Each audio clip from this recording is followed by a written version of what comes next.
হোটেলের ফুটেজটা আপনি দেখবেন এবং আমরা ফেসবুক ইউটিউবে সব জায়গায় দেওয়া থাকবে, ফুটেজটা দিয়ে গেলেন।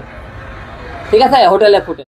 নতুন করে আবারও আলোচনার কেন্দ্রবিন্দুতে হিরো আলম। আর এবার কারণ তার স্ত্রী রিয়ামণিকে নিয়ে এক ভয়ঙ্কর অভিযোগ।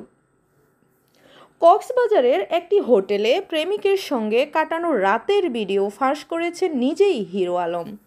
বুধবার দিবাগত রাতে হিরো আলম তার ফেসবুক প্রোফাইলে একাধিক পোস্ট দেন।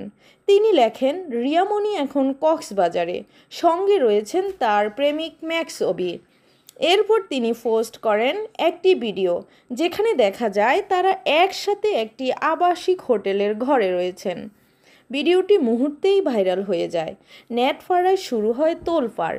রিয়ামণি পাল্টা প্রতিক্রিয়ায় জানান তিনি কাজের জন্য কক্সবাজার গিয়েছিলেন। তার ভাষায়, আমি ঢাকায় ফিরে এসেছি, হিরো আলমের সঙ্গে আর সংসার সম্ভব নয়, খুব শিগগিরই আমি ডিভোর্স ফাইল করব। অন্যদিকে হিরো আলম বলছেন এই ভিডিও প্রমাণ করে দিয়েছে তিনি মিথ্যা বলছেন না। তিনি আরও জানিয়েছেন শিগগিরই সংবাদ সম্মেলনের মাধ্যমে সকল তথ্য জনসম্মুখে তুলে ধরবেন। আপনারা কি মনে করেন, হিরো আলমের এই পদক্ষেপ সঠিক নাকি রিয়ামণির সিদ্ধান্ত যৌক্তিক? আপনার মতামত জানাতে ভুলবেন না নিচের কমেন্টে। আর এই হট আপডেট পেতে আমাদের চ্যানেলটা সাবস্ক্রাইব করুন এখনই।